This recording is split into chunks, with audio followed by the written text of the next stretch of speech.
Meanwhile, Kate had found the control booth.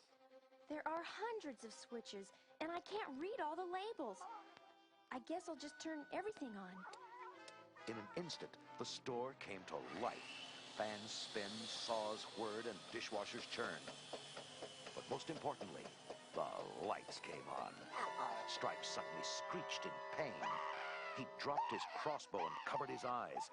He floundered helplessly, looking for darkness. Billy stood up. Good work, Kate. You've blinded him. Now we've got him. Then something strange happened. Stripes stopped short. His ears perked up. With sudden determination, he darted off in the direction of the garden department. Billy was confused. What's he doing now? Where's he going? Then Billy heard what Stripe had heard, and he realized where the gremlin was headed. Oh no!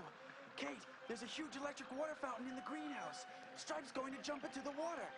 Turn it off or it'll multiply, and soon there'll be hundreds more gremlins. Kate frantically searched for the shut-off switch. Which one could it be, Gizmo? There was no response. Gizmo? Oh no! Gizmo's gone! Where'd he go? Stripe stood in triumph under the shower of water. Billy watched helplessly.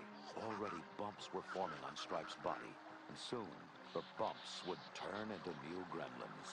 And once the process started, no one could do anything to stop it.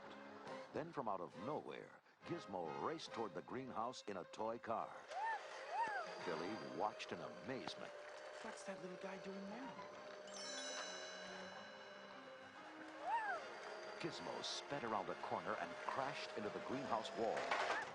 The car flipped over, and the tiny Mogwai rolled out. He looked feverishly around, then raced to the cord holding the canvas cover of the skylight.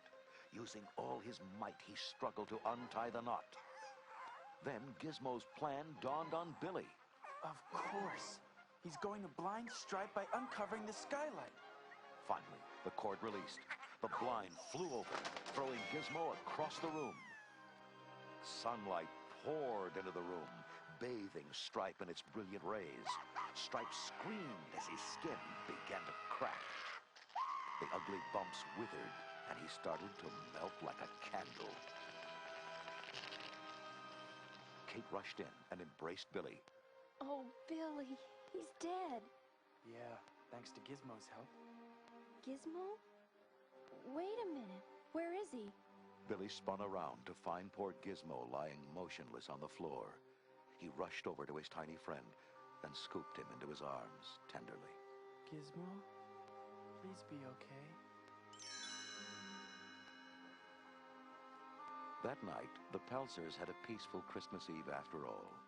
The fireplace radiated a warm glow, and bright decorations filled the house with joy. Exhausted and bruised, Billy rested on the couch with Kate and Gizmo. He petted the injured Mogwai as he pulled a thermometer out of his mouth. You're gonna be okay. Your temperature's back to normal. The Pelzers settled comfortably around the TV to watch a news report tell the story of the gremlin invasion. Suddenly, the doorbell rang. Gizmo's eyes lit up, and he began to hum contentedly. Billy realized who it must be. I'll bet it's the Chinaman, Gizmo's original owner. And sure enough, an ancient, withered Chinese man entered through the door. Gizmo jumped from the couch and embraced the old man tightly. Billy was happy for Gizmo, but sad for himself. Yeah, Gizmo, you really do belong with him, don't you? The old man was stern.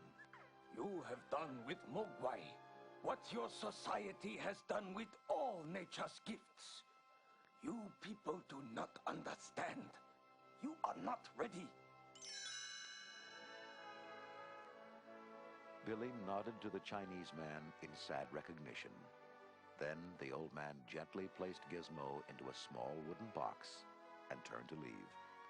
But a sound from the box made him stop. He opened the lid, and Gizmo peeked out, his tiny eyes searching for his friend. Billy grinned. He knew that Gizmo would never forget him. As the old man stepped outside, he smiled at Billy. Someday, you may be ready. He turned and headed off, and Billy could hear the faint sounds of Gizmo humming the tune he and the Mogwai had once shared.